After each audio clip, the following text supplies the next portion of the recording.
Hi guys, welcome back to my channel, and for today's video guys ay mag-i-scan tayo, magre-review tayo guys sa Katiit site, yung lugar niya guys na pinaghuhukayan na niya dati.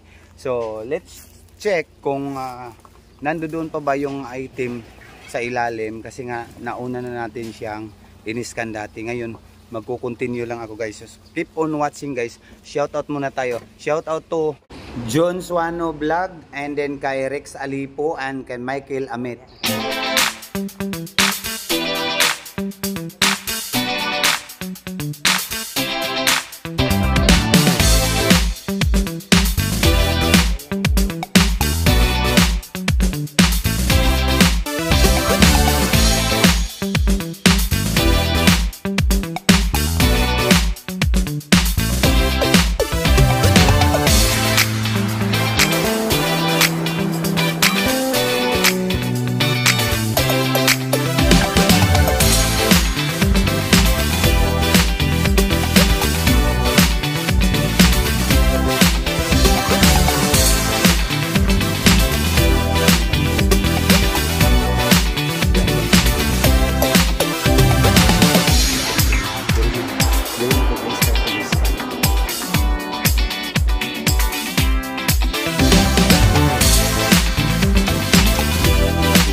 So yun guys, nasa ilalim na po tayo ng butas o sa hukay. Ayan, pa L-type na po yung tunneling layout nila guys. So i-check muna natin dito sa ating aura meter gold snake version. So i-check natin kung saan banda o saan tuturo yung ating aura meter para po ma-determine po kung saan tayo mag-i-scan guys. Pero kahit na meron siyang i-detect dyan yung ating aura meter kung saan siya nakaturo guys, ay lahat ng area mapa-flooring po, at lahat ng side ng wall ay i-scan din natin horizontal at saka vertical. So ayan, binabaliktad ko siya. Itong aura meter natin ay paturo po siya papuntang southeast. Ayan po guys, pa southeast po siya. Tumbada po siya doon guys. Ayan, tinuro ko dyan yung anino kung saan niya nakabanda, nakaturo yung anino. So tinuro ko doon bandang southeast, 116 degree southeast. So tugma din po sa aking decoding doon sa itaas.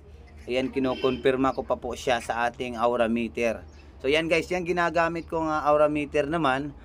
Ayan yung mga pang professional na treasure hunter, sa marunong lang gumamit yan guys, kasi pagbaguhan ka niyan ay lilingon-lingon yan kahit saan, dahil very smooth po ang kanyang coiled wire. Kailangan po ng practice pag kung sino man yung may mga ganyan o sino man yung gustong bumili niyan. So ngayon guys, nagtuturo po itong ating aura meter sa southeast 116 degree. Ngayon i-scan natin siya guys horizontally.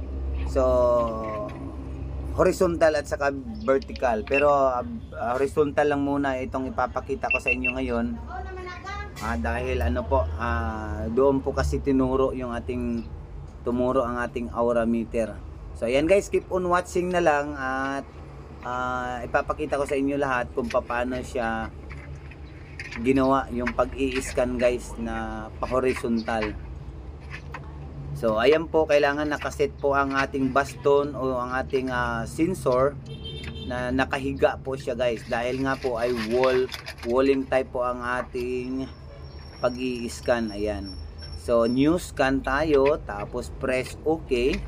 Ayan po, Maria Technology po ang ating ginagamit guys. Pagkatapos po ng press start o new scan, ay pipindutin po natin yung scan na 12 counts. Ayan, pag after 12 counts meron nang lalabas, saka mo na i-move yung baston guys. Ayan, so habang nag-move tayo ng baston guys, mariregister naman po through Bluetooth dyan sa monitor. Yung ating monitor naman ay tablet PC po siya guys. So hindi po siya ordinaryong tablet. Ayan, tablet PC po siya. So Ayan po guys, nare-registered na dyan. Meron na nakikita dyan yung kulay green, yan yung soil, tapos yung lupa, tapos yung orange naman, yan po yung mga minerals, yung lights mineral, tapos yung red, yan yung heavy minerals, including metals na yan guys, yung color red na mariregister dyan.